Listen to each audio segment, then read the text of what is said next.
రాజకీయ ఘర్షణలతో గత 3 రోజులుగా అట్టడుగుతున్న పల్నాడు జిల్లా ఇప్పుడిప్పుడే తేరుకుంటుంది. పోలీసు ఉన్నతాధికారుల శాంతి భద్రతలను అదుపులోకి తెస్తున్నారు. ఇక ఐజీ సర్వశ్రేష్ఠ త్రిపాఠి, ఎస్పీ బిందు మాధవ్ మంగళవారం రాత్రి నుంచి మాచర్లలోనే మకాం వేయడంతో పాటు అదనపు బలగాలను మోహరింపు చేసి పరిస్థితిని చక్కదిద్దుతున్నారు.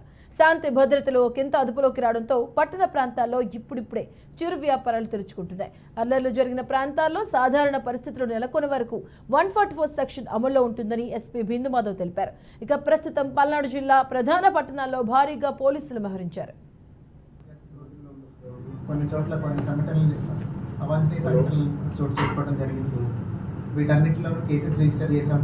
అట్లనే ఇటువంటి సంఘటనలు పునరావృతం కాకుండా అన్ని చోట్ల తగు చర్యలు తీసుకోవడం జరిగింది. పూర్తిగా పటిష్టమైన బందోబస్తు ఏర్పాట్లు చేశాం. అన్ని చోట్లకి ఫోర్స్ వచ్చింది. పూర్తిగా జిల్లా వ్యాప్తంగా 144 సెక్షన్ విధించడం జరిగింది. ఆ 144 సెక్షన్ని అమలు చేయడంలో కూడా పూర్తిగా చర్యలు తీసుకున్నాము. క్లియర్గా మీరు ఇప్పుడు వస్తుంటే చూసుంటారు. ప్రతి చోట కూడా ఎవరు గుంపులుగా తిరగకుండా అన్ని రకాల చర్యలు తీసుకున్నాము. అట్లనే ఈ సంఘటనలకు పాల్పడిన వాళ్ళని కూడా అరెస్ట్ చేయడం మొదలైంది. పూర్తిగా సిచ్యువేషన్ కంట్రోల్లో ఉంది. అందరూ సంయమనం పాటించి ఇట్లాంటి ఉద్రేకాలకు పోకుండా ప్రశాంతమైన వాతావరణం నెలకొనేలాగా సహకరించాలి. ఇప్పటి వరకు మాచర్ల, నర్సరావుపేట అసెంబ్లీ కాన్స్టిట్యున్సీలో కలిపి 20 పైన కేసులు నమోదు చేయడం జరిగింది. ఇంకా దానిలో అక్యూజ్డ్, అరెస్టెడ్ ఇవన్నీ ఇన్వెస్టిగేషన్లో ఉన్నాయి. ఆ డీటెయిల్స్ అన్నీ ఒకసారి ఫైనలైజ్ అయిన తర్వాత తెలియచేయడం జరుగుతుంది.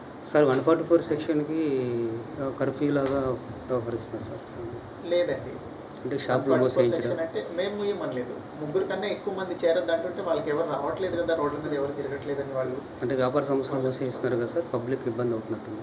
లేదు 144 సెక్షన్ అంటే 144 సెక్షనే. గుంపులుగా తిరగకూడదు. 3 అంతకన్నా తక్కువ మంది మాత్రమే ఉండాలి.